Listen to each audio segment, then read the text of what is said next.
അമ്മയില്ലാതെ വളർന്ന സിബിക്ക് എല്ലാമായിരുന്നു അച്ഛൻ ബേബി. ബേബിക്ക് വിവാഹം കഴിഞ്ഞ് കുട്ടിയുള്ള സിസിലിയോട് കുട്ടിക്കാലം മുതലേ പ്രണയമുണ്ടായിരുന്നു. ഭർത്താവ് പിരിഞ്ഞു ജീവിക്കുന്നത് കാരണം അവർ വീണ്ടും അടുക്കാൻ തുടങ്ങുന്നത് സിസിലിയുടെ മകൾക്കും സഹോദരൻ പാപ്പനും ഇഷ്ടമാകുന്നില്ല.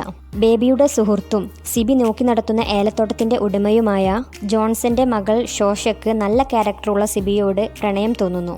ഷോഷയുടെ സഹോദരനായ ഷാരോൺ UK-യിൽ നിന്ന് വരികയും തനിക്കൊരു പ്രണയമുണ്ടെന്ന് സിബിയോട് പറഞ്ഞിരുന്നെങ്കിലും ബോയ് ഫ്രണ്ട് നാട്ടിലേക്ക് വന്നപ്പോഴാണ് അവർ ഒരു ഗേ കപ്പിൾസ് ആണെന്ന് മനസ്സിലാകുന്നത്. ഇക്കാര്യം വീട്ടിൽ അവതരിപ്പിക്കാൻ അവന്റെ സഹായം തേടുകയും ഇതറിഞ്ഞ ജോൺസൺ ആദ്യം സങ്കടപ്പെട്ടെങ്കിലും പിന്നീട് അവരെ അംഗീകരിച്ചു. എന്നാൽ സിബിയുടെ പ്രണയം അച്ഛന് ഇഷ്ടപ്പെട്ടില്ലെന്ന് മാത്രമല്ല, ഷാരോന്റെ മാറ്റർ അവളെ അറിയിക്കാതിരുന്നതിൽ പിണങ്ങി ഷോഷ മറ്റൊരു കല്യാണത്തിന് റെഡിയാകുന്നു. ഇതറിഞ്ഞ് മദ്യപിച്ച് അച്ഛനും മകനും അവരുടെ വീട്ടിൽ വന്ന് ബഹളമുണ്ടാക്കുകയും ഇത് വകവെക്കാതെ ഷോഷ വീട്ടിൽ നിന്ന് ഇറങ്ങിപ്പോകാൻ പറഞ്ഞെങ്കിലും വീണ്ടും അവർ ഷോഷയെ തേടി വരുന്നു. സിലിയുടെ മകൾ അമ്മയുടെ സങ്കടം മനസ്സിലാക്കി കല്യാണത്തിന് സമ്മതിക്കുകയും അച്ഛന്റെയും മകന്റെയും കല്യാണം ഒറ്റ പള്ളിയിൽ വെച്ച് നടക്കുകയും ചെയ്യുന്നു.